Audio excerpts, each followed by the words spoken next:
우리가 어디에 관심을 두고 어디에 마음을 두고 사는가 하는 것은 굉장히 중요한 것이에요. 지금 현재 예를 들어 내가 갑자기 몸이 좀 안 좋아졌다 그러면 우리가 좀 건강에 좀 더 관심을 가질 수 있겠죠. 또 지금 갑자기 무슨 일이 생겨서 그렇게 관심을 가질 수도 있지만 평소에 우리가 생활하면서 우리에게 가장 늘 우리 마음속에 그리고 늘 우리의 주된 관심이 무엇일까 하는 것은 중요한 일인 것 같습니다. 제가 왜 이 말씀을 드리냐면요. 자, 네. 여러분 신구약 성경의 중심은 뭘까요? 네, 예수님입니다. 네, 그래서 우리 그냥 구약을 오실 예수님, 신약을 오신 예수님 뭐 이렇게 간단하게 이야기하지 않습니까? 여러분 그렇다면 예수님은 무엇을 가르치고 또 무엇을 하며 사셨고 또 무엇을 보여주셨을까요? 예수님의 마음속에는 무엇이 가장 가득했고 중심이었을까요? 분명히 있습니다. 그죠? 예. 예수님의 관심, 예수님의 어떤 초점, 또 예수님 하나님이신 그분이 이 땅에 30년 조금 넘는 세월을 사시면서 주로 하셨던 일, 주로 관심을 가져셨던 일은 우리에게 너무나 중요합니다. 우리가 예수님은 될 수 없지만 우리는 예수님을 믿고 따르는 사람들이기 때문에 그렇습니다. 맞습니까? 아멘이십니까? 아멘. 아멘입니다. 네. 우리는 예수님과 우리를 분리할 수 없습니다. 그죠? 자, 그러면요. 예수님이 사역을 처음 시작하실 때 뭘 하셨을까요? 자, 마태, 마가, 누가요 이 사복음서, 이 복음서라고 알려진 이것은 예수님의 가르침과 예수님의 어떤 활동들, 그걸 이제 조금 어려운 말로 행적이라고 하거든요. 그래서 예수님이 무엇을 가르치고 어떤 행동을 했을까라는 걸 기록해 놓은 것이 사복음서입니다. 복음서. 네. 그런데 그냥 예수님의 전기 뭐 그런 건 아니고, 그런데 처음에 사역을 시작하실 때부터 예수님은 무엇을 하셨는지 자, 같이 읽어볼까요? 시작. 이때부터 예수께서 비로소 전하여 이르시되 회개하라 천국이 가까이 왔느니라. 사역을 처음 시작하실 때 천국, 다시 말해 하나님 나라. 그럼 마태만 천국이라고 씁니다. 네, 마태는 유대인들을 위한 복음서를 썼거든요. 그래서 유대인들은 필사할 때도 하나님을 안 씁니다. 그래서 아도나이 이렇게 고쳐서 쓰고, 그 하나님의 이름을 망령되이 일컫지 말하는 것 때문에 부르는 것도 쓰는 것도 자기들은 꺼려했습니다. 하지 않고. 그래서 하나님 나라라기보다는 그냥 천국이라고 했고, 자, 마가복음에서는요, 이랬을 때 때가 찼고 하나님 나라가 가까이 왔으니 회개하고 복음을 믿으라. 하나님 나라를 역시 선포하시고, 누가복음도 우리 형제님들 같이 읽을까요? 시작.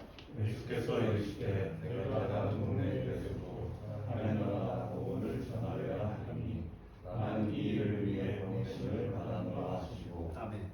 예수께서 이르시되 내가 다른 동네들에서도 하나님 나라 복음을 전해야 한다. 나는 이것을 위해서 왔다라고 명확하게 밝히셨습니다. 자, 자매님들 요한복음 3장 3절 같이 읽겠습니다. 시작. 예수께서 대답하여 이르시되 진실로 진실로 내게 이르노니 사람이 거듭나지 아니하면 하나님의 나라를 볼 수 없느니라. 예, 하나님 나라를 볼 수 없다라고 하십니다. 사실은 요한복음 같은 경우는 하나님 나라라는 표현보다는 훨씬 더 많이 쓰는 용어가 있습니다. 뭘까요? 요한복음에서는 영생이라는 말을 좀 많이 씁니다. 근데 여러분, 영생, 하나님 나라, 구원 같은 뜻인가 아십니까? 같은 뜻입니다. 여러분. 같은 뜻을 다르게 표현해 놓은 건데 어쨌든 이 사복음서는 다 동일하게 하나님 나라를 예수 그리스도는 처음 그 사역을 시작하실 때 다른 사람들을 가르치시고 다른 사람들에게 뭔가를 보여주실 때 첫 시작한 게 하나님 나라였습니다. 예수님의 삶의 중심, 예수님의 모든 관심의 중심은 하나님 나라에 있었습니다. 그럼 처음만 이랬을까요? 아닙니다, 여러분. 그래서 우리가 어떻게 알 수 있을까요? 오늘 읽은 사도행전 1장 3절을 보십시오. 그가 고난받으신 후에 또한 그들에게 확실한 많은 증거로 친히 살아계심을 나타내사 40일 동안 그들에게 보이시며 하나님 나라의 일을 말씀하시니라. 예수님이 부활하시고 승천하시기 바로 직전에 40일, 여러분 예수님이 3년 넘는 동안 이 세상에서 제자들에게 가르치신 것도 하나하나 다 귀중하고 소중한 것이지만 부활하시고 승천하시기 바로 직전 40일 동안 얼마나 중요하고 핵심적이고 꼭 필요한 것들만 말씀하지 않았겠습니까? 우리 그렇게 생각하는 건 너무 당연한 거 아닐까요? 그때 뭐라고 얘기하셨습니까? 하나님 나라의 일을 말씀하셨다라고 합니다. 그럼 예수님은 사역을 처음 시작하실 때부터 그 사역 중간 내용도 마찬가지고 성천하시기 바로 직전 40일 동안에도 여전히 하나님 나라의 일을 말씀하셨습니다. 예수님의 이 땅에서의 온 삶은, 모든 삶은 하나님 나라에 있었습니다. 뿐만 아니라 여러분, 사도행전 20장 25절은요, 보라 내가 여러분 중에 왕래하며 하나님의 나라를 전파했으나 이전에 여러분이 다 내 얼굴을 다시 보지 못할 줄 아노라. 혹시 이 장면이 누가 누구에게 말하는 장면인지 혹시 아십니까? 사도 바울이 에베소에 있는 장로님들을, 에베소는 아니고 밀레노에서 만나잖아요. 그래서 이제 그 석별의 정을 나누지 않습니까? 서로 울면서 막 떼안으면서 그러면서 사도 바울이 에베소 제일 오래 머문 지역을 보통 에베소 지역이라고 대부분의 학자들이 얘기를 합니다. 대략 한 3년 정도 이렇게 머물면서 그 두란노 서원도 아시죠? 거기서 지금 같은 뭐 이런 세미나 당수 그런 건 아닐 거예요. 2000년 전이니까. 어쨌든 그 강당 같은 혹은 아고라 그 당시에 어떤 그 광장 같은 이런 곳에서 2년 6개월 동안 집중적으로 말씀을 가르치기도 하시고 그렇게 했던 곳 에베소. 사도 바울은 그들 가운데 사역했던 모든 것을 한마디로 하나님 나라를 전파했다라고 얘기하고 있습니다. 하나님 나라만 얘기하진 않았겠죠. 제가 설교할 때 처음부터 끝까지 하나님 나라만 얘기하진 않잖아요. 그러나 모든 내용이 다 하나님 나라를 중심으로 되어 있는 것은 맞습니다. 사도행전 28장 30절과 31절은요. 사도 바울이 이제 1차 로마 감옥에 갇혀서 이때는 가택연금인 상태였기 때문에 지하 감옥이 아니라 사도 바울이 자유롭게 다른 곳을 막 드나들지 못했지만 손님들이 올 수 있었습니다. 그래서 그들과 교제하기도 하고 대화하기도 했는데 이때도 여러분 이렇게 얘기합니다. 바울이 온 이태를 자기 셋집에 머물면서 자기의 보는 사람을 다 영접하고 하나님 나라를 전파하며 주 예수 그리스도에 관한 모든 것을 담대하게 거침없이 가르치더라.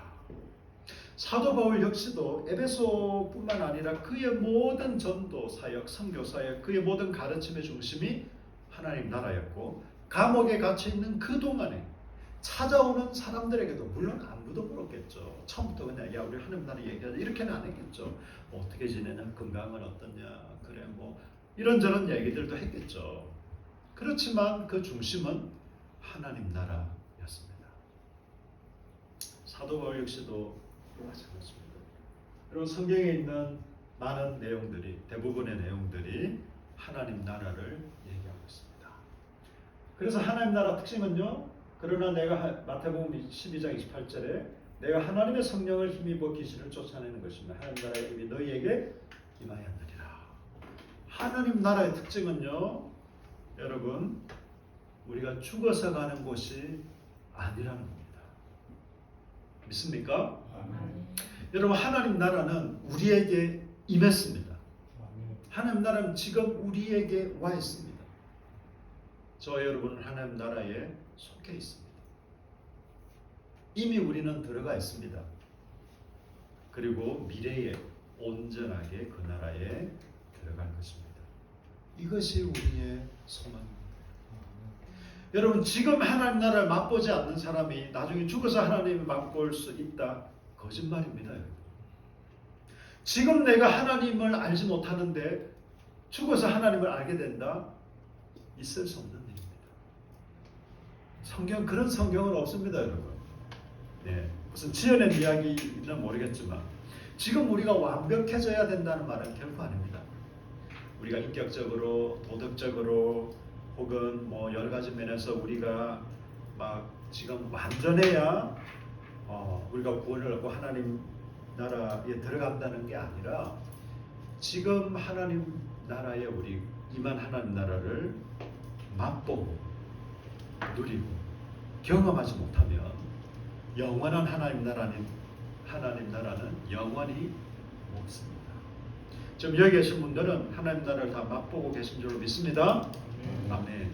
우리의 다음 세대들, 다른 세대가 아니라 우리의 다음 세대들 역시도 이 하나님 나라의 맛을 보기를 축복합니다.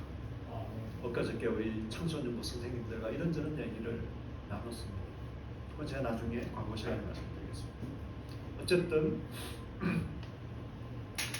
여러분, 어떤 사람들은 이렇게 말합니다. 이 한스킹이라는 그 신학자는요, 교회는 죄인들의 모임이다. 좀 더 부연 설명하면 의로워진 죄인들의 모임이다. 저는 그 정의가 너무 마음에 듭니다. 저 같은 죄인은 말이죠. 여러분, 우리는 예수 그리스도의 그 대속의 죽음으로 하나님을 아버지로 고백합니다. 그 나라에 초청받고 소속하게 되었습니다. 소속이 되었고 그 나라에 참여하게 되었습니다. 그렇지만 우리는 여전히 육신의 몸을 입고 있고 이 땅을 살아가고 있습니다. 여전히 우리는 죄인인 것을 고백하며 또한 믿음을 따라 살려고 애쓰고 있습니다. 이게 우리의 현주소입니다. 하나님 나라는 임한 것입니다. 임했습니다. 우리의 직장에도 임했고, 가정에도 임했고, 교회에서도 임했고, 여러분 학교에서도 임했고. 여러분, 제가 17살 때 처음으로 교회를 다녔잖아요. 다니자마자 예수님을 영접한 건 아닙니다. 정확하게는 모르겠어요. 어떤 사람들은 몇 월 며칠 몇 시에 뭐 하나님 자녀가 됐냐 이런 걸 따지는 분들도 계신데 저는 글쎄요.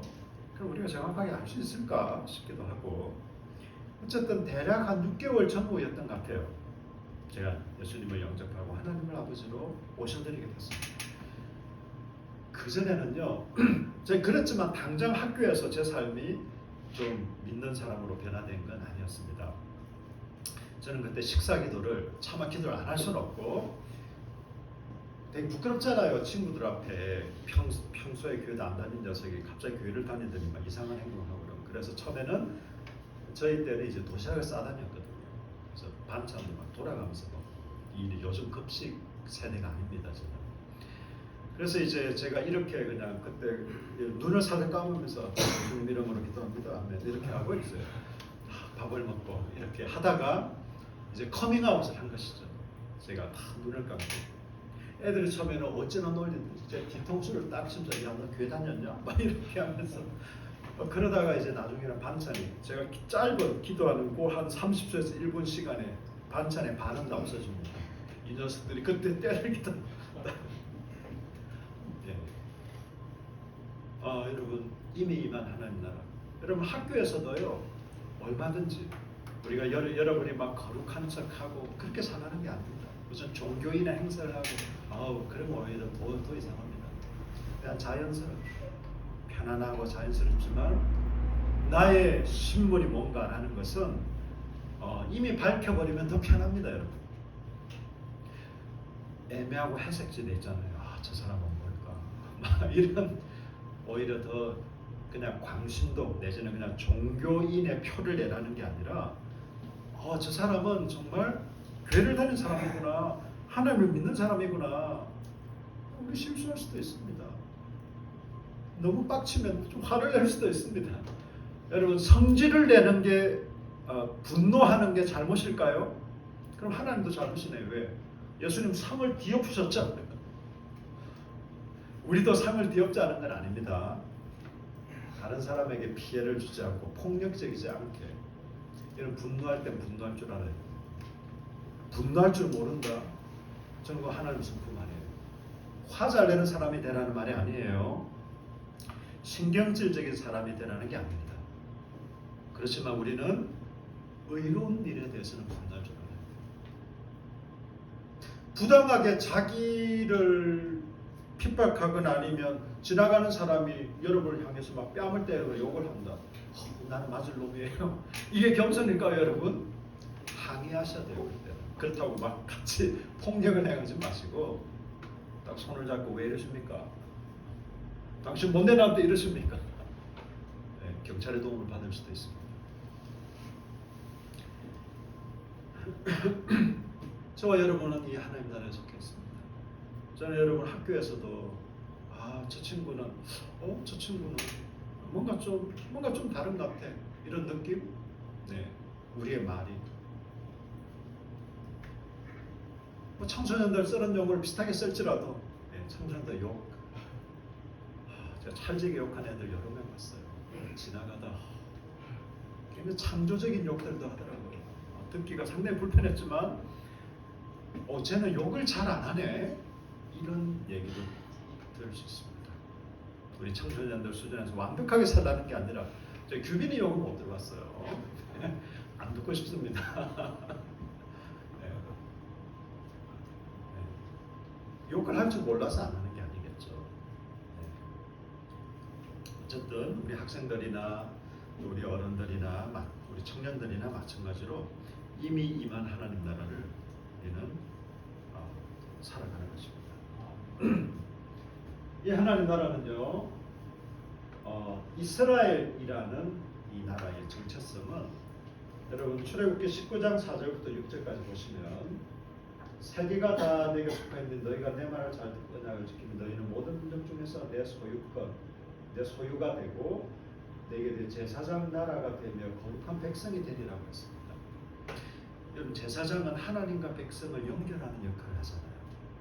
제사장 나라는 하나님과 이스라엘 외 다른 나라를 연결하는 역할을 하는 게 바로 이스라엘의 정체성이었습니다. 다시 말해 하나님 나라를 주변 이웃 나라들에게 보여주고 증거하는 정체성, 그 사명이 바로 이스라엘을 하나님이 택하시고 부르신 이유였습니다.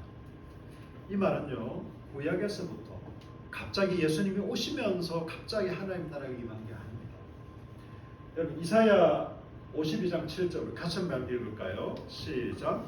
좋은 소식을 전하며 평화를 공포하며 복된 좋은 소식을 가져오며 구원을 공포하며 시온을 향하여 이르기를 내 하나님 통치하신다 하는 날에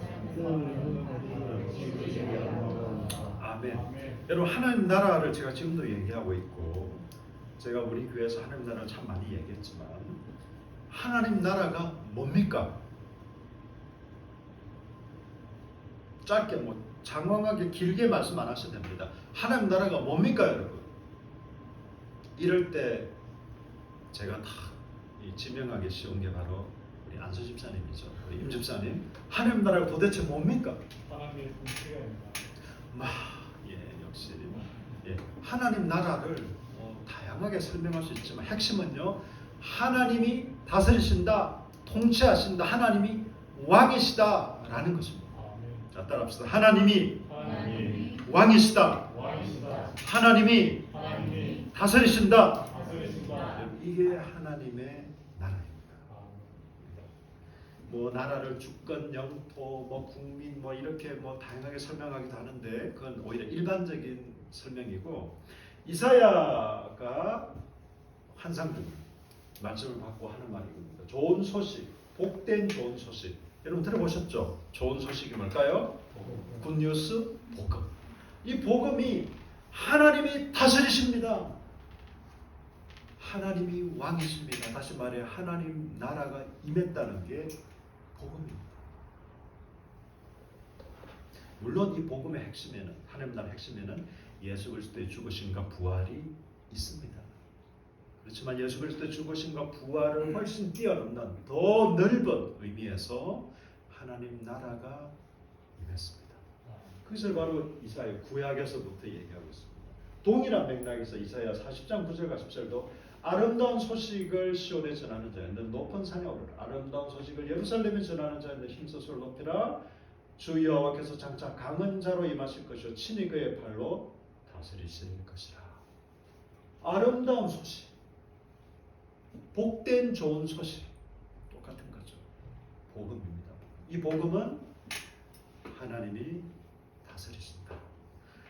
여러분, 이 세상을 보면서 여러분 마음 편안하신가요? 평안하십니까? 이 세상 돌아가는 걸 볼 때 저는 로마서 말씀이 참 많이 생각납니다. 우리 사회와 이 세상을 볼 때 만물이 탄식하고 있다고 하잖아요. 만물이 탄식하고 있습니다. 우리 죄인들이 이루어가는 때로 아름다운 모습들도 있지만 때로 자기의 어떤 욕망, 이기심, 자기의 어떤 욕심을 채우기 위해 막 꼭 정치인들뿐만 아니라 우리 이 여러 다양한 모습으로 나타나고 있는 이런 걸 볼 때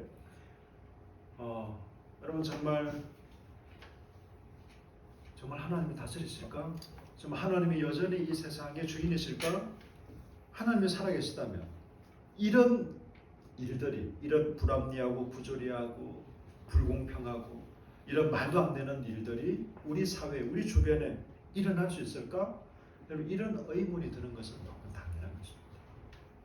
우리가 완벽하진 않지만 그래도 우리가 하나님 나라를 구하고 이 세상이 좀 더 아름다운 세상이 되기를 바라지 않습니까?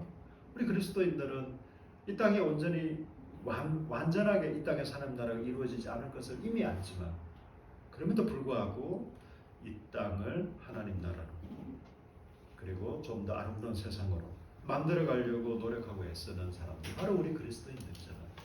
근데 참 많이 답답함을 느끼고 때로는 탄식하기도 합니다. 그렇지만 여러분, 저는 분명히 믿습니다. 하나님이 지금도 이 세상을 다스리고 계십니다. 하나님이 주인이십니다. 왕이십니다. 우리가 아무리 애쓰고 기도하고 노력하더라도 이 세상이 완전해지진 않을 겁니다. 우리는 슬픈 결론을 알고 있지만 그렇지만 우리는 중단 없이 애쓰고 노력할 것입니다. 결과가 어떻든지 상관없이.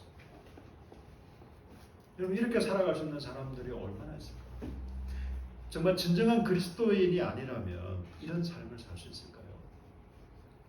이 세상이 어떻게 나아지든 또 어떻게 변하든 상관없이 우리의 길을 묵묵히 걸어갈 수 있는 사람들. 저는 우리 그리스도인이 하나님이 어떤 분이신지 그리고 하나님 안에 있는 나와 또 세상이 어떤지를 알아가면 알아갈수록 참 감사하고 행복합니다. 결론적으로 저와 여러분은 하나님 나라에 속해 있습니다. 하나님 나라가 임했습니다. 나의 나라를 깨트려야겠죠. 여러분, 우리의 주권을 포기하자는 말이 아닙니다. 여러분의 정체성과 여러분의 주관을 말살해라 그런 말이 아닙니다. 여러분 당당하십시오. 여러분의 개인적인 이런 분명한 생각, 삶의 태도 존중합니다. 좋습니다. 그렇지만 우리는 나의 나라를, 우리의 나라를 세워가는 사람들이 아닙니다. 여러분, 우리가 양육하면서 다 배우지 않습니까? 죄가 무엇입니까? 윤리적인 여러 모습들, 미워하고 이기적이고 게으르고 기타 이런 것들은 우리의 어떤 죄의 열매요 결과인 것이고 죄의 깊은 뿌리는 자기중심성, 내가 나의 주인이다. 이게 죄의 뿌리 아닙니까? 내 인생은 내 거야. 이게 죄인의 고백입니다, 여러분. 내 알았게. 이거 어디서 많이 듣던 말인데. 내 알았게. 우리 집에서 우리 모 자매님이 얘기하는 거는 전혀 잘못이 아닙니다. 부모가 쓸데없이 참견했다는 말이고, 사람이 하나님을 향해서 내 알았게요. 당신은 그냥 가만히 계세요. 제가 죽었을 때나 그냥 천국으로 인도해 주시면 됩니다. 이 땅에서는 내가 알아서 살아가겠습니다. 라는 게 죄인입니다. 그렇게 살면 우리 하나님과 관계없는 사람들이죠.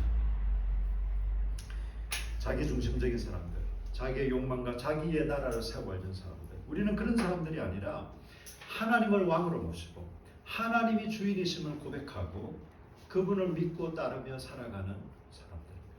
그래서 여러분, 하나님을 믿는 사람들의 굉장히 중요한 특징은요, 순종입니다. 우리가 종교적인 사람들이 되어야 된다는 것이 아니라 진정으로 하나님의 말씀과 하나님의 다스림에 순종하는 것입니다. 그건 너무 아름다운 것이에요. 그냥 굴종하고는 다른 것입니다. 그냥 체제의 어떤 체계나 틀에 매여서 사는 것과는 완전히 다른 것입니다. 나의 나라를 깨뜨리고 많은 사람들은 여러분 자아를 실현하는 것을 굉장히 중요한 가치로 여깁니다. 요즘은 포스트 모더니즘 시대잖아요. 포스트 모더니즘은 한마디로 얘기하면 내가 나의 주인이라는 거예요. 그 전까지는 윤리, 전통, 부모님의 말씀, 선생님의 말씀, 지금은 그런 게 중요하지 않아요. 내가 느끼기에 좋으면 그게 좋은 겁니다. 내가 느끼기에 괜찮다 그러면 그게 좋은 거예요. 그게 기준입니다. 지금까지 이렇게 왔는데 그런 건 필요 없어요. 선생님 말씀이니까 그게 그건 당신 얘기고. 요즘 이게 여러분 포스트 모더니즘이 다 나쁘다는 얘기는 아니지만 우리는 이 시대의 사조와 정신을 파악을 해야 됩니다. 그렇지만 우리는 무조건 그냥 전통을 따라 사는 것이 아니라 우리는 기준이 분명한 사람들입니다. 무엇입니까? 하나님 말씀, 하나님의 다스림을 따라 살아가는 사람들입니다. 우리 함께하는 교회는 하나님의 다스림과 하나님의 통치를 믿고 따르고 순종합니다. 맞습니까? 네, 그렇습니다. 부족한 사람들이지만 저를 비롯해서 우리의 연약함이 각 개인마다 있을지라도 우리는 하나님 나라를 이곳에서 아름답게 만들어가고 이루어갑니다. 여러분 이게 저와 여러분의 현실이고 우리 아름다운 이야기인 줄로 믿습니다. 여러분 함께 잠깐 기도하실까요? 하나님 나라가 임했습니다. 하나님이 저와 여러분을 다스리십니다. 여러분 이건 너무나 감사합니다. 폭군이 우리를 다스린다면 너무나 불행하겠죠. 그래서 너무나 아름답고 사랑이신 그분이 저와 여러분을 다스리시고 책임지십니다. 우리 하나님의 다스림을 감사하면서 또 우리 각자 개인의 삶, 또 우리 공동체적인 삶에서 하나님의 다스림을 지금